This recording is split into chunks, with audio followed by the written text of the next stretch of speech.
Eh bien, bonjour tout le monde, j'espère que vous allez tous très bien. Pour ma part, je vais super bien. Aujourd'hui, on se retrouve pour une vidéo sur Castle Clash pour vous dire tout simplement que je viens de passer la vague T. Donc, voilà. Donc, je vais vous montrer un peu la base avec laquelle que je l'ai passé. Donc, c'est avec cette base-là. Alors, j'ai beaucoup galéré au début à passer la T parce que tout simplement ma base était mal construite au début.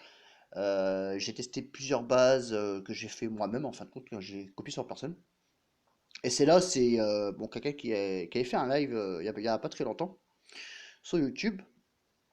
Donc j'ai à peu près copié à peu près sa base pour essayer. Sauf que j'ai fait quelques petits modifs. Et donc voilà, donc je vais vous montrer les héros avec lesquels je les. Enfin avec les héros que j'ai passé la T. Donc là on les voit à peu près le placement. Donc il y a le Skeletor en bas avec le Golem. Donc deux gros tanks en bas au cas où, hein. Si ça spot bien en bas, il faut vraiment du gros tank. Au milieu, j'ai mis Cupid. Ensuite, le roi fantôme. Derrière, Diabolique. Et. Non, le roi fantôme. Et juste là, j'ai mis le duc. Voilà. Donc, pour vous montrer un peu les compétences des héros. Les compétences. Voilà. Donc, Duc Fou Furieux 7 sur 8. Diabolique dispersé 4 sur 8. Donc, c'est pas ouf. Mais bon, c'est déjà mieux que rien. Cupid Revita 4 sur 5.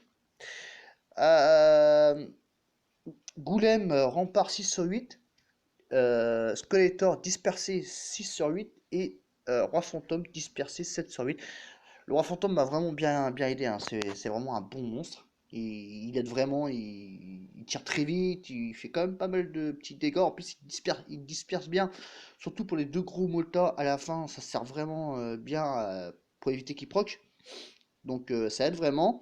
Après les bombes, je les ai mis un peu à l'arrache, les bâtiments pareil. Le but c'est de vraiment voilà, de se faire détruire le moins possible de bâtiments à l'intérieur du village pour réussir à tuer toute la vague en fin de compte.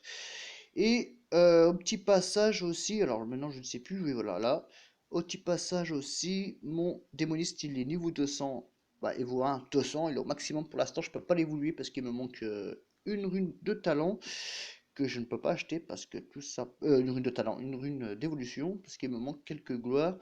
Et j'en ai 4 normalement achetés, voilà. Donc, ouais. Mais bon, c'est pas grave, ça va venir.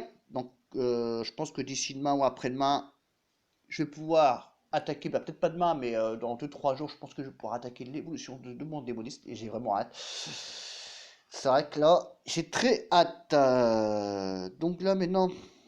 Je suis en train de monter mon Michael parce qu'il a un éclairé 5 sur 5 et si jamais, parce que je l'ai touché en quête, si jamais je touche un pot de pierre 5 sur 5, 5 sur 8, euh, donc ce sera à lui que je vais le mettre, donc c'est pour ça que je vais essayer de le monter le plus vite possible, l'évoluer et le remonter par derrière, je pense que je vais le mettre Evo 1 200 au maximum, comme ça il sera prêt pour l'Evo 2 plus tard, je vais pas l'Evo 2 tout de suite, ce sera pour plus tard.